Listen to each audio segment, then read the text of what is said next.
Մինչև օգոստոսի 31-ը երկար սպասված շահավետ եռանկյուն ակցիայի շրջանակում ստացեք բացառիկ պայմաններ Սալիկ, Սանկերամիկա եւ Ծորակ միասին ձեռք բերելու համար։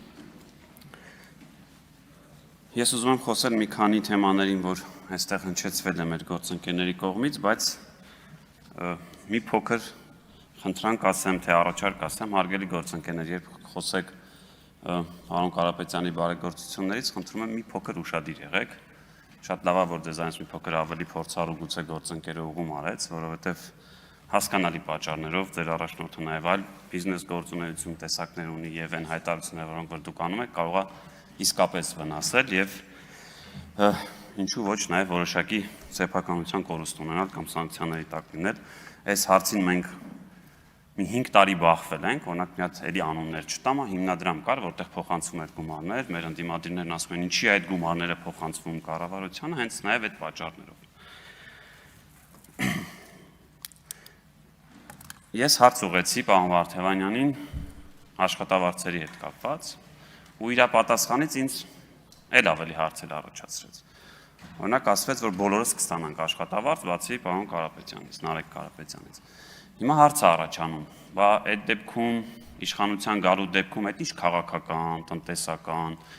առավելություններ պետք է ունենար Սամվել Կարապետյանը, որ այդ դեպքում պատրաստ էիք 1 դրամով աշխատել, իսկ հիմա որ օրինակ իշխանություն չեք ստանձնել, ասում եք, չէ, աշխատավարձ կստանանք։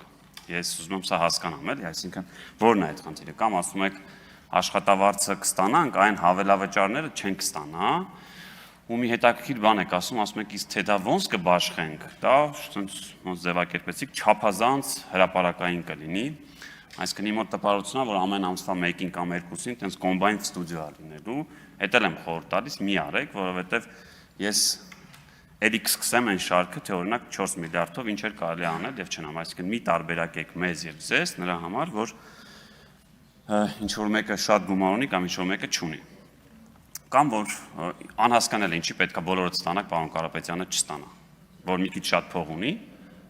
պարոն Ղազինյանի հայտարարագիրը տեսել եք, օրինակ կարամ ելույթս ավարտեմ, գնանք նոտար, այն ինչը որ գրած է, դուք նոտարով ինձ նվեր տվեք, ես էլ եմ խոստանում 5 տարի ոչ մի բան չեմ ստանա։ Անկեղծ չեմ հասկանում, էլ է տարբերակումը որն է։ Մենք այստեղ ունեցել ենք գործընկեր, պարոն Կարապետյան, որ ձեզանից մի 10 անգամ առնվազն շատ փող է ունեցել։ Ոչ մեկ չի իմացել մեր խմբակցությունից, թե այդ մարդը այդ իր հավելավճարը կամ աշխատավարձը ինչ է արել։ Նախ չի իմացել նաև դրա համար, այդ մարդը ոնց որ հարգանք է դրսևորել իր գործընկերի նկատմամբ։ Ես տեսել եմ, որտեղ մի անգամ լսել եմ, թե ինչպես է իր օգնականին ուղիղ հրահանգում, ասում է որևէ տեղ չասես, թե ես ինչ եմ անում, եթե ուղիղ որևէ լրատվական չհարցնի, որովհետև չի ուզեցել որոշակիորեն այդ թվում իր քաղաքական թիմին որոշակի, այսպես ասած, անհարմարության մեջ դնի։ Եվ եթե ավելի հեռուն գնամ, ես կարծում դուք պետք է ստանաք այդ աշխատավարձը, որովհետև կներեք, ես մի քանի տարի, արդեն մոտ 8 տարի այստեղ եմ, շատ հազվադեպ է լինում, որ ընդդիմադիր խմբակցության առաջնորդը կամ ղեկավարը խմբակցության ինքը ամեն օր գալիս է նստում անիստեն, այսինքն եկեք տարանջատենք ձեր անձնական ունեցվածքը եւ ձեր աշխատավարձը, որ այստեղ գալիս է։ Ու բացի այդ, լավ, եթե ինչ որ մի պահ ասենք, ասեցի նաև նախորդ ելույթներումս, որ ասենք այս տնտեսական ակտիվությունը սենց բարեհաջող էլի ընթանա, ինչ որ մի պահի, որ այդ հավելավճարները, որը էլի օրենսդրության մեր աշխատավարձի մաս է, դառնա աշխատավարձ։ Այդ դեպքում ինչ ենք անելու, հաշվանցում եք անելու, որոշելու եք այն պահին, որ եկել եք ինչքան էր աշխատավարձը այդքան տալու։ Խնդրում եմ, եկեք գիտակցենք, որ սա նաև հարգանք է որոշակի մեր ինստիտուտի նկատմամբ, ու այն առաջարկը սումոր չի անում, պարոն Ղազինյան, եթե գնանք ինձ նվեր տակ, ես էլ աշխատավարձ չեմ ստանա։ Չգիտեմ, են դեսպանատան համարներով ռուսական մեքենան մնացել է թե չէ, բայց այդ էլ դեմ չի լինի, եթե տակ ինձ, այդ էլ կքշեի։ Հաջորդը, որ էլի գալիս ենք, ասում ենք, տեսեք, լեգիտիմություն, որ խոսվում է լեգիտիմություն, այդ նորմալ է ինչ-որ միտեղ, որտեղ լեգիտիմությունը կփաստեք, որ ինքը պարտադիր չի, որ իրավունքի հետ որոշակի խնդիր ունենա։ Կարող ամբողջը օրինական լինի, բայց լեգիտիմության որոշակի խնդիր ունենա։ Եթե գանք այստեղ ասենք, որ խորհրդարանը լեգիտիմ չի, էլի կհասկանամ, քաղաքական գնահատականը կամ դա սոցիալ-հոգեբանական ընկալումն է, բայց որ գալիս եք ասում եք մանդատագողություն, էլի մոտս մի տեսակ բան է առաջանում։ Միջև են պահա ձեր առաջադրումը, պարոն Վարդևյան, էլի կարա հասկանալ։ Բայց հիմա որ դուք առաջադրվել եք, մի տեսակ պարոն Թունյանը կարծեմ այն հայտնի ֆիլմից մեջ դրվագ դրեց, էլի այդ ֆիլմի տպավորությունն է մոտս, այսինքն ով է գողացել այդ մանդատն, Ժորժ ջան։ Այդ տրամաբանությամբ, հա, ստացվում է, որ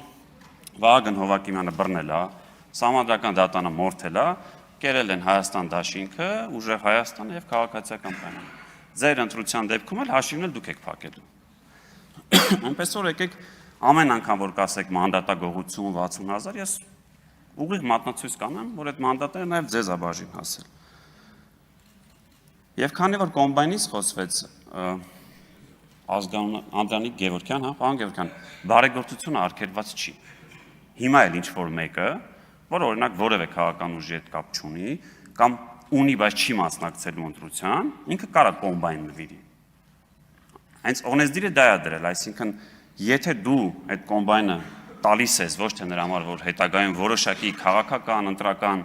առավելություն ունենաս որևէ մեկի նկատմամբ, այդտեղ արգելք կա դրած, ասում դու չես կարող անել։ Որ պահին, որ ուժեղ Հայաստան կուսակցությունը հայտարարի, որ ձեր նշած համայնքներում ինքը չի մասնակցելու ընտրության, դուք հենց այս պահին, որ ասում եք հրապարակում կանգնած այդ կոմբայնները, կարող եք տանել եւ նվիրել։ Որևէ արգելք չկա։ Եկեք հայտարարեք, որ չեք մասնակցելու, գնացեք նվիրեք։ Դա նաև արված է նրա համար, որ կարող է այդ համայնքներում ինչ որ մեկը ինձանից, ձեզանից, մեր կուսակցությունից շատ ավելի լավ ծրագիր ունի, բայց չունի այդ փողը, որ օրինակ կոմբայն նվիրի եւ գնա ընտրողների մոտ մրցի իր քաղաքական, գաղափարական տեսանկյունից։ Նորից եմ ասում, որ պահին, որ հայտարարեք դուք չեք մասնակցում, կարող եք շարունակել անել այդ բարեգործությունը։ Եվ պարոն Վարդևանյան, դուք ձեզ ուղված հարցին, որ ասում եք, ես այս կանեմ, այն կանեմ, ճիշտ ասած, ես արժեքանոնակարգ սահմանադրական օրենքում չգտա գեթ 1 բան, որ դուք կարող եք անել, որը նախագահի կողմից հանձնարարված չի ձեզ։ Այսինքն ազգային ժողովի նախագահի տեղակալ եք ընտրվում իմ պատկերացմամբ եւ ինչպես արժեքանոնակարգում է գրված, կատարելու պարոն Ռուբինյանի հանձնարարականները։ Եվ մի քանի օր առաջ ինձ լրագրողները հարցրեցին, դուք կընտրեք թե չէ, ճիշտ ասած, տեսեք որտեղից ուր ենք հասել։ Այսինքն մի քաղաքական ուժ, որ կարծում է, որ մենք եկել ենք իրագործենք այն ապոկալիպտիկ ծրագիրը, եկել եք կանխելու հերիք չի, մի հատ էլ առաջադրում եք տեխնացու, որպեսզի կատարեք այդ իշխանության հանձնարարականները։ Ես ամեն դեպքում հաջողություն եմ ձեզ մաղթում եւ կարծում եմ ընտրվելու դեպքում դուք չեք անի այնպիսի գործողություններ, որոնք